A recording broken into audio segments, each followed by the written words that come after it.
Frightening moments and deadly violence in a Maryland school. Investigators say a high school student in St. Mary's County opened fire on his classmates, injuring two of them. The teenage shooter later died. The terrifying moments unfolding inside Great Mills High School, about 90 miles south of Baltimore. WJZ is live with a team of reporters on this story. Let's start with WJZ investigator Mike Helgren. Mike. Mary, the governor is pushing lawmakers here in Annapolis to spend $125 million to improve school safety statewide. He's also praising the quick actions of an armed officer for saving lives today. I'm thinking seconds. In less than a minute, lives of students at Great Mills High School changed forever when a classmate opened fire in a first-floor hallway.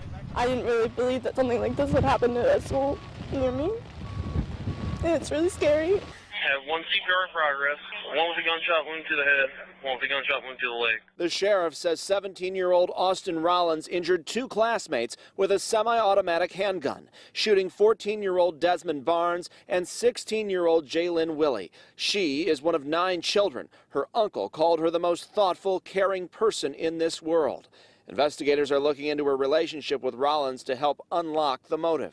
Whether the motive was to simply shoot her and that was the motive and no more, we may or may not ever know that. An armed school resource officer, Deputy Blaine Gaskell, may have saved many lives, quickly responding and exchanging gunfire with Rollins, although it's unclear if the shooter committed suicide or was hit by one of the officer's bullets. We saw here in St. Mary's County, having trained professional resource officer made a difference. If you don't think this can't happen at your school, you are sadly mistaken. Rollins' neighbors say they saw no signs of trouble. Great family, great kid. I just think it was just a bad situation that he couldn't process. The governor is pushing a multi-million-dollar package of school safety legislation, including adding more armed officers in Maryland schools. We need more.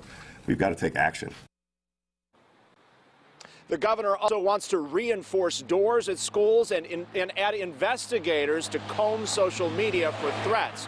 Right now, in this case, the ATF is trying to track that gun, and the FBI is also involved. Live in Annapolis, Mike Helgren, WJZ. Mike, thank you. Let's go now to Ava Burnett, live outside Great Mills High School, with how people are coming together in the wake of that shooting. Ava Joy. Vic, there's still plenty of cars here in the parking lot at Great Mills High School. They may belong to teachers and students who had to leave in a panic. Tonight, we've learned school will be closed for the rest of the week and into next week, which was supposed to be spring break, and the community is coming together.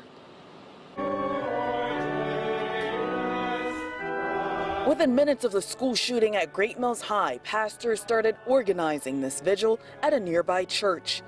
Volunteers from a local college were also present because this hit close to home. I was watching the news this morning and I was just in shock, honestly. A great fear became reality Tuesday, a shooting inside a high school with a population of about 1,600 students. I was in the middle of the hallway and it sounded like how you would pop a bag. So no one took it seriously. Hours later, many people chose to go to gatherings like this. They did not want to be alone. This woman says her son is a sophomore at Great Mills High. It's quite scary because he told me his classroom was his classroom that he was going to was right near where everything happened. So if he would have been a couple minutes earlier, he would have been right in the same area. On the street where the shooter lived, we spoke with a neighbor who says he played basketball with the suspect, with 2 innocent victims hurt and the 17-year-old suspect dead. This is a tragedy that neighbors never saw coming. Very surprised. I mean, I would have never guessed that that was him that actually did that. So he was the last person that came to mind. Once again, school will reopen April 2nd after spring break. Officials announced tonight that 2 counseling centers will be open tomorrow. Live tonight in St. Mary's County, Ava Joy Burnett for WJZ. Ava Joy, thank you. WJZ now has the latest on the school shooting in St. Mary's County. 17-year-old gunman who shot and wounded 2 students at Great Mills High School died after exchanging gunfire with the school resource officer. Still unclear if he took his own life. The 16-year-old female victim is in critical condition. The 14-year-old male victim is in stable condition tonight. The motive remains unclear.